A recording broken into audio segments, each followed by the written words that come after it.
So hello everyone, welcome back to my channel.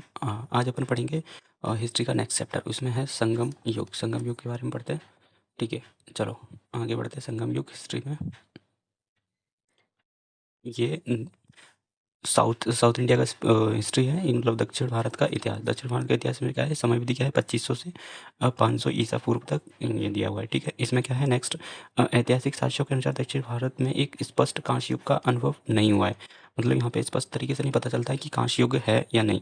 और वह सीधे मेगालिथ युग या फिर लौह युग भी कहा जाता है इसे। मतलब सीधे मेगालिथ या लौह युग के नाम से जाना जाता है। में प्रवेश कर दिया गया था जब जहाँ बड़े पत्थरों का उपयोग किया जाता था। मतलब बहुत बड़े-बड़े पत्थरों का उपयोग किया जाता था इस समय। मतलब इसको कांस्य युग के नाम से नहीं जानते थे जब, मतलब दक्षिण भारत में। कौन-सा समय था, 2500 से 500 ईसा पूर्व तक का। ठीक है, तो नेक्स्ट अपन आगे बढ़ते हैं। देखो, भारत में पाई जाने वाली संरचनाएँ कौन-सी होती है? डोलोमेन। डोलोमेन क्या है? कब्रों में पाई गई थी। और मेन्हिर और यहाँ पे मृदभांड। मृदभांड मतलब बर्तन काले और लाल मृदभांडों का उपयोग किया करते थे ये साउथ इंडिया में।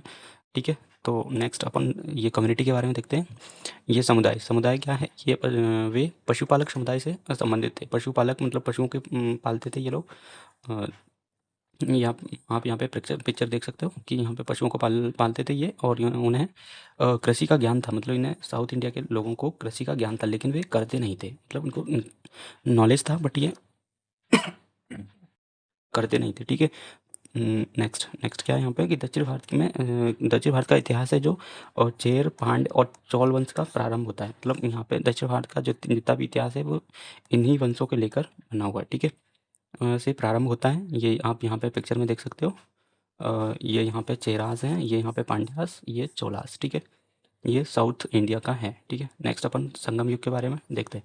देखो यहाँ पे संगम संगम युग है। यह समय अवधि क्या, तीसरी शताब्दी से ईसा पूर्व से लेकर तीसरी शताब्दी ईसवी तक का समय है। ठीक है, और संगम का अर्थ होता है सभाएं। सभाएं मतलब यहाँ पे असेंबली, जैसे इकट्ठे होकर लोगों का इकट्ठा होना, वो सभाएं कहलाती है। ठीक है, तो संगम का अर्थ ही है सभाएं। नेक्स्ट क्या है यहाँ पे कि कृष्ण और तुंगभद्रा के दक्षिण में स्थित है। मतलब कृष्ण और तुंगभद्रा के दक्षिण में स्थित है क्या, संगम युग।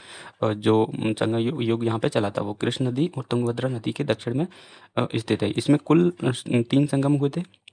सभी को पांडव का संरक्षण प्राप्त था। ठीक है, अब देखो, अब यहाँ पे है कि सभी जो सभाएँ तमिलनाडु में आयोजित की गई थी, उन्हें मुंजगम के नाम से जाना गया था। ये इम्पोर्टेंट, हमें इसको याद रखना है, मुंजगम। ठीक है, मतलब जब ये जो सभाएँ थीं वो कहाँ पे, तमिलनाडु में आयोजित की गई थी, मुंजगम नाम से जानी गई थी। अब देखो,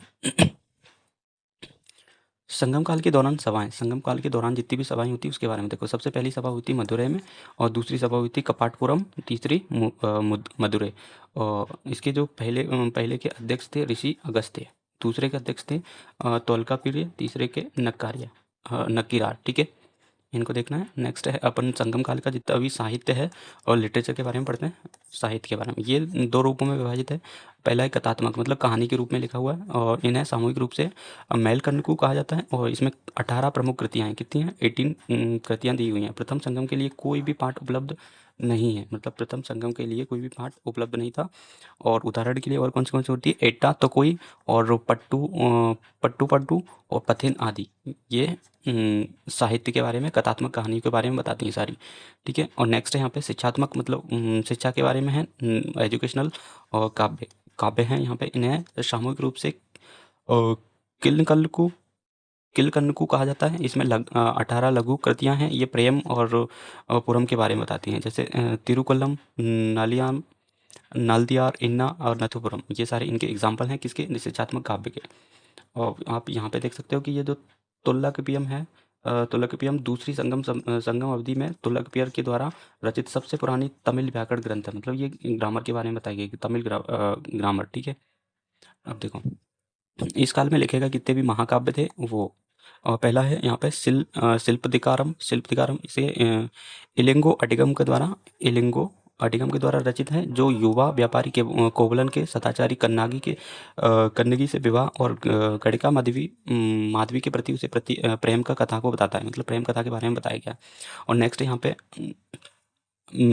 मणिमेकलन मतलब होता है ये, मतलब ये दोनों की प्रेम कथा के बारे में दी हुई है, जो मतलब कोवलन और माधवी के प्रेम कथा की भी कहानी है इसमें। ठीक है, और नेक्स्ट अपन अब देखो संगम युग का जो ज्योग्राफिकल एरिया देखते हैं यहाँ पे, ज्योग्राफिकल मतलब भूगोल के बारे में जानते हैं।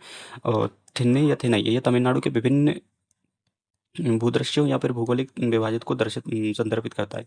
प्रत्येक थिन्ने का एक प्रमुख होता है, मतलब प्रत्येक थिन्ने का एक प्रमुख होता है जिसे मूवेंदर कहा जाता है। क्या कहा जाता है? मूवेंदर। और जो बाद में चेर, चोल और पांड्य में विभाजित हो गया था। ये आप देख सकते हो, मतलब पहले यहाँ पे थिन्नों के नाम से जाना जाता था और जिसे मतलब मूवेंदर कहते थे, वो 3 पार्ट में डिवाइड हुआ, चेर, चोल और पांड्य में। ठीक है? अब देखो थिने का 5 भागों में विभाजित किया गया है। कितने में? 5 भागों में। सबसे पहला यहाँ पे कुरंजी थिने जो शिकार और संग्रहण का संकलन था। और नेक्स्ट है यहाँ पे मुल्ले थिने जो पशुपालन करते थे। और पलाई थिने ये पशु अपहरण के करने वाले, लूटपाट करने वाले थे। और नेक्स्ट है फोर्थ वाला मरुतुम थिने, ये कृषि के संकलन थे, मतलब कृषि किया करते थे। नेक्स्ट है यहाँ पे नेथलन थिले जो मछली पकड़ने या फिर नमक संग्रहण का संकलन करते थे। ये नेक्स्ट मतलब 5 पार्ट में डिवाइड किया हुआ है किसको? थिने को, जिसको अपन थिने का ये एक जो प्रमुख होता था उसे मूवेंडर कहते थे। मतलब थिने एक बड़े लेवल का एरिया था जिसको 5 पार्ट में डिवाइड किया गया था। एक बार अपन रिवाइज कर लेते हैं। कुरंजी थिने, मुल्ले थिने या पलाई थिने या फिर मरुतम थिने या फिर नेक्स्ट है नैथन थिने। ठीक है? अब नेक्स्ट अपन चेर के बारे में पढ़ते हैं कि चेर के ये जो हैं ये केरल और तमिलनाडु के कुछ हिस्से में शासन करते थे। इनकी राजधानी थी बंजी, बाजी या फिर करूर। इन मतलब तीनों के नाम से जान सकते हैं। ठीक है? और इनके जो बंदरगाह का नगर थे, बंदरगाह नगर जहाँ पे बंदरगाह हुआ करते थे। और वो कौन से हैं? मोजीसिरिस या टोंडी मुख्यतः व्यापार के लिए यूज़ किया जाते थे। क्या? बंदरगाहों का उपयोग मुख्यतः व्यापार के लिए, ट्रेड करने के लिए उपयोग किया जाता था। इनका जो प्रतीक मतलब सिंबल होता था वो क्या? धनुष बाण। किसका? चेर लोगों का। और यहाँ पे आप देख सकते हो कि महानतम चेर शासक कौन से थे? सेगुवट्टम, सेगुट्टुवन। इन्हें लाल चेर भी कहा जाता था। इन्होंने पंतनीपत की स्थापना की थी। किसकी? पंतनीपत की स्थापना की थी। वे कन्नगी की पूजा करते थे। किसकी? कन्नगी की पूजा करते थे। पवित्र और पवित्रता की देवी मानते थे इनको। और पंतनी पंथ से इन्हीं से संबंधित थी। पंतनी पंथ। ठीक है? पंतनी पंथ इन्हीं से संबंधित थी। किससे? कन्नगी से। और नेक्स्ट पॉइंट है कि तमिलनाडु के करूर का पूलागर अभिलेख इन्हीं के बारे में बताता है। कौन सा? तमिलनाडु का करूर का पूलागर अभिलेख। कौन सा? पुगालर पुगालर अभिलेख इन्हीं के बारे में, उल्लेख के बारे में बताता है। मतलब चेर के बारे में बताता है पूरा। अब नेक्स्ट अपन चोल के बारे में पढ़ते हैं। चोल क्या है? चोल मंडलम कोरोमंडल तट के नाम से जाने जाते हैं। इनकी राजधानी थी पुहार या फिर उरैयर। वैकल्पिक राजधानी थी कौन सी? उरैयर। और यहाँ पे पुहार एक बंदरगाह नगर था, मतलब यहाँ पे पोर्ट था ये। और इसे कावेरी पट्टम भी कहा जाता था। क्या? कावेरी पट्टम। और प्रतीक था यहाँ पे बाघ, मतलब टाइगर यहाँ पे सिंबल था इनका। और प्रारंभिक शासक था एलोरा। और महानतम शासक कारिकाल जो उन्होंने कावेरी नदी के किनारे बेन्नी का युद्ध लड़ा था। किसका? बेन्नी का युद्ध लड़ा था। और चेर व पांड्य को संयुक्त सेनाओं को पराजित किया था। किसने? कारिकाल ने। करिकाल, इनको अपन करिकाल। इन्होंने कावेरी नदी के किनारे बेन्नी बेन्नी का युद्ध लड़ा था, जिन्होंने चेर को और पांड्य को पराजित किया था। अब देखो वे सूती वस्त्रों या औरैयाओं से व्यापार के लिए प्रसिद्ध थे। किसके लिए? सूती वस्त्रों का व्यापार किया करते थे, ये उसके लिए प्रसिद्ध थे। वे अपनी सशक्त नौसैनिक शक्ति के लिए जाने जाते थे। सशक्त नौसैनिक शक्ति के लिए जाने जाते थे। कौन? ये चोल लोगों। ठीक है? और नेक्स्ट अपन देखते हैं। अब देखो, अब यहाँ पे पांड्य के बारे में पढ़ते हैं। अभी अपन चेर और चोल और पांड्य के बारे में पढ़ना है। अब पांड्य ये तमिलनाडु में शासन करते थे। कहाँ पे? तमिलनाडु में। और राजधानी थी इनकी मदुरै। और बैगई नदी के तट पर। कौन सी नदी के तट पर? बैगई नदी के तट पर। प्रतीक था इनका मछली। जैसे आप तीनों में देख सकते हो कि अलग अलग इनके प्रतीक थे। एक का टाइगर, एक का मछली। ठीक है? नेक्स्ट है मैगस्थनी की पुस्तक में उनका मोतियों के बारे में व्यापार के लिए प्रसिद्ध होने के रूप में सबसे पहले उल्लेख मिलता है। किसकी? मैगस्थनी की जो पुस्तक है उनके मोतियों के व्यापार के लिए प्रसिद्ध होने के लिए सबसे पहले उल्लेख मिलता है। और बंदरगाह नगर कौन सा था? कोरकई। क्या नाम था? कोरकई। और ये रोमन साम्राज्य के व्यापार करते थे। रोमन साम्राज्य के साथ व्यापार किया करते थे। कौन? पांड्य लोग। ठीक है? अब अब अपन सोसाइटी के बारे में पढ़ते हैं। समाज के बारे में। समाज को इन भागों में बांटा गया है। शासक वर्ग था वो व्यापारी, धनी वर्ग और निम्न वर्ग। और साधारण हल चलाने वाले वर्ग, मतलब इनको इन नाम से भी जाना जाता था, बेलगार। तो ये जो वर्ग था ना, व्यापारी वर्ग था, धनी वर्ग, निम्न वर्ग, ये समाज को इन अलग अलग बाँटों, मतलब अलग अलग भाग में बांट दिया गया था। अब ये यहाँ पे आप देख सकते हो कि क्या बट कित बट किरोत्तम क्या है? पराजित राजा। ये योद्धा सम्मान की रक्षा और अपमान से बचने के लिए उत्तर दिशा की ओर मुख करके उपवास करते थे और करते हुए अनुष्ठानिक आत्महत्या करता था। कौन? ये बट्टिकुरुत्तम, मतलब अपने आत्मसम्मान को बचाने के लिए उनकी तरफ वो करता था क्या? आत्महत्या, अनुष्ठानिक आत्महत्या करता था। और ये शासन का स्वरूप कैसा था? संगम काल के दौरान वंशानुगत शासन, राजतंत्र था, मतलब वंशानुगत चलता था, जैसे राजतंत्र था, वंश के अनुसार ही शासन चलता था। कहाँ पे? पांड्य समाज में।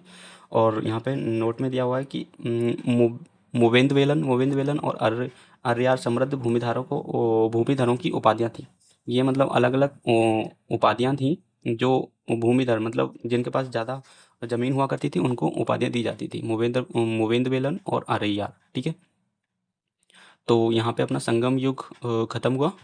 आई होप आपको पसंद आया होगा ये वीडियो, एंड यदि वीडियो अच्छा लगा तो वीडियो को लाइक एंड वीडियो को शेयर कीजिएगा और चैनल को सब्सक्राइब कर लीजिए ताकि ये वीडियो, नेक्स्ट वीडियो आपके पास जल्दी से जल्दी पहुँच जाए। So thank you very much, मिलते हैं नेक्स्ट वीडियो में नेक्स्ट टॉपिक के साथ में। ठीक है, थैंक यू।